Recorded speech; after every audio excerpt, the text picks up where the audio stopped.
I was at the slide with my daughter when a little boy ran up to me. "Mister," he asked, "can I have your daughter?" Chalking it up to dumb kid talk, I just laughed. "She's my whole world, buddy. Can't just give her away." He looked me dead in the eye. "So what if she died? Would you be sad then?" I scooped up my daughter, feeling a cold dread crawl up my spine. I'd never seen this kid before. This playground was a community project. I knew pretty much every little brat who came to play here. My gut screamed that this kid was a scout for some scumbag kidnapper. I got my daughter the hell out of there. Back home, I laid down the law. Stay away from that playground for a while. Don't go near that boy. And for fuck's sake, don't take any candy from him or go anywhere with him. My daughter just nodded, her eyes wide. A few days later, my daughter drops a bombshell. She saw the boy leading the daughter of the woman who runs the bakery across the street away somewhere. She'd thought about following, but she remembered what I said and chickened out. The bakery is run by a single mom named Hannah and her 4-year-old Katie. She's divorced and everyone in the neighborhood knows she has it tough, so we all try to look out for her. I immediately called Hannah, but the call went straight to voicemail. She must have been out on a cake delivery. About an hour and a half later, Hannah burst into my diner like a goddamn hurricane, wild-eyed and frantic. She grabbed my daughter by the shoulders. "Where's Katie? Tell me!" My daughter was so scared she could barely speak. I told Hannah to call 911 right away, then went with her to search. But the trail went cold the second they crossed the main road. The cops were on it, fast. Using my description and footage from nearby security cameras,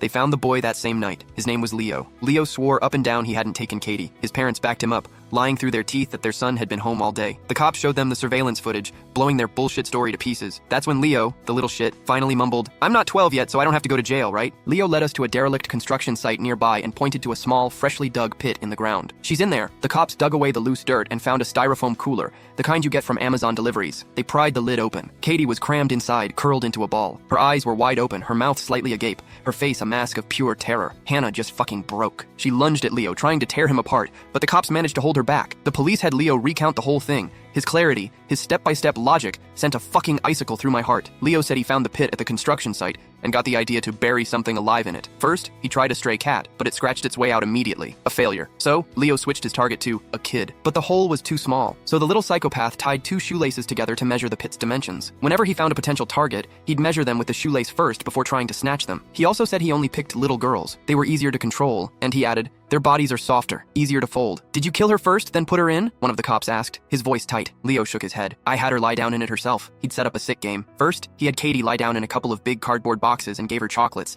making her think it was all for fun. Then, he told her to get into the styrofoam cooler he'd placed in the pit. Katie, trusting him completely, did it without a second thought. Once she was in, I put the wooden board over the top, stacked a few bricks on it, and started burying it. Leo said Katie started struggling, so he jumped on top of the board and stomped on it a few times until she stopped moving. Hannah didn't even make it through the whole story before she collapsed. The cops rushed her to the hospital. I overheard one of the veteran cops muttering, "Jesus fucking Christ. All my years on the force, I've never seen an animal like this. If his parents weren't here, I'd beat the shit out of this little fucker myself."